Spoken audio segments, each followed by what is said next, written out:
का वरदान।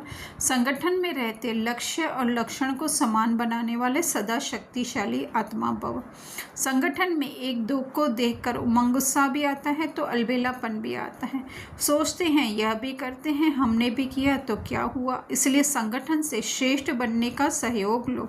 हर कर्म करने के पहले यह विशेष अटेंशन व लक्ष्य हो कि मुझे स्वयं को संपन्न बनाकर सैंपल बनना है, मुझे करके औरों को कराना है। फिर बार बार इस लक्ष्य को इमर्ज करो।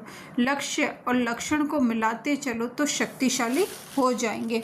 तो बार बार इमर्ज करना अर्थात स्वयं को स्वयं ही जो है वो स्मृति दिलाना है ना, और उसको फिर जो है अपने कार्य व्यवहार में धीरे धीरे करके लाते जाना, तो उसको कहा जाएगा लक्ष्य और लक्षण। तो बाबा कह रहे संगठन में है ना, तो बाहरी संगठन में हम जानते हैं कि ये वैरायटी वृक्ष है, वैरायटी विश्व ड्रामा है, तो हर एक तरीके के होते हैं। तो वो हमारे ऊपर है कि हम हमारी जो है वो स्मृति या हम कहें हमारी फ्रिक्वेंसी जो है वो किस तरह की है, या हम अपनी बुद्धि का अटेंशन किसकी तरफ लाते हैं, उनकी तरफ जो हमसे ऊंच है या फिर उनकी तरफ जो हमसे जो है वो कम पुरुषार्थ में है, या कहीं पे उनका उधर उधर ध्यान है।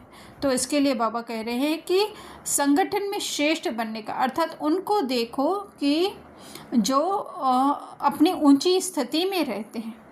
तो बाबा कह रहे हैं कि लक्ष्य और लक्षण है ना, तो लक्ष्य है हमारा कि बाबा के समान उस स्मृति में हमें रहना, उसी अनुसार जो है हमारा बार बार अटेंशन हो, तो लक्ष्य और लक्षण मिलता जाएगा, शक्तिशाली हो जाएंगे, अर्थात हमारी आत्मिक स्थिति मजबूत होती जाएगी। स्लोगन लास्ट में फास्ट जाना है तो साधारण और व्यर्थ संकल्पों में समय नहीं।